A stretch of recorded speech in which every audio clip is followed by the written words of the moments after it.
Homme doit-il être soumis à lui-même ou à sa femme? Introduction. Bonjour, ici Gijo. Aujourd'hui, on va parler d'un sujet fondamental, la soumission dans les relations. Plus précisément, un homme doit-il être soumis à lui-même ou à sa femme?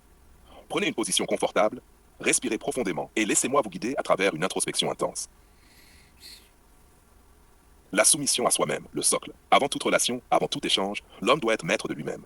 Cela signifie maîtriser ses désirs et ses émotions, gérer son énergie, son temps, ses priorités, ne pas céder à des impulsions destructrices ou à la dépendance affective.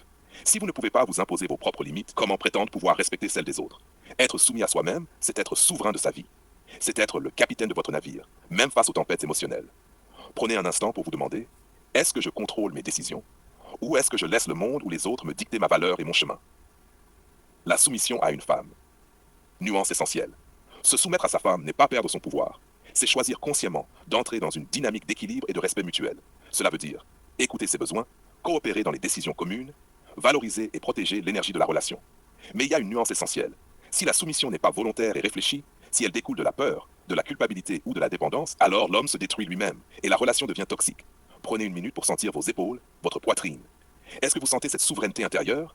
Ou est-ce que vous êtes tendu, contraint par l'extérieur? L'équilibre parfait. Soumission consciente versus soumission forcée.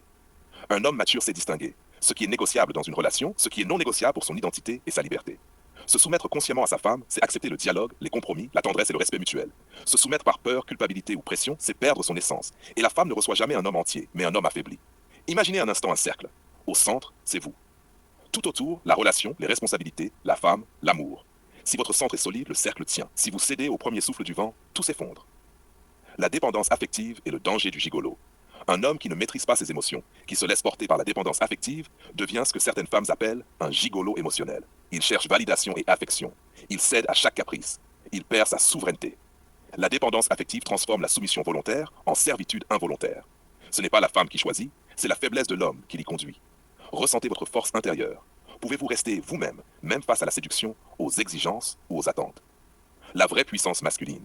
Être un homme souverain, ce n'est pas imposer sa volonté à l'autre. C'est choisir quand se plier, quand céder, quand protéger, tout en restant fidèle à soi-même. Un homme fort se respecte, respecte sa partenaire, construit des relations solides sans jamais perdre son identité. Souvenez-vous, la soumission n'est pas signe de faiblesse. La soumission volontaire, consciente et stratégique est la marque des hommes les plus puissants. Conclusion et introspection finale. Prenez un dernier instant pour vous poser la question. À quoi suis-je fidèle? À moi-même ou aux pressions extérieures? Mon amour et mon respect pour ma partenaire sont-ils conscients et équilibrés? Respirez profondément. Sentez votre puissance. Sentez votre liberté. Vous êtes maître de votre vie.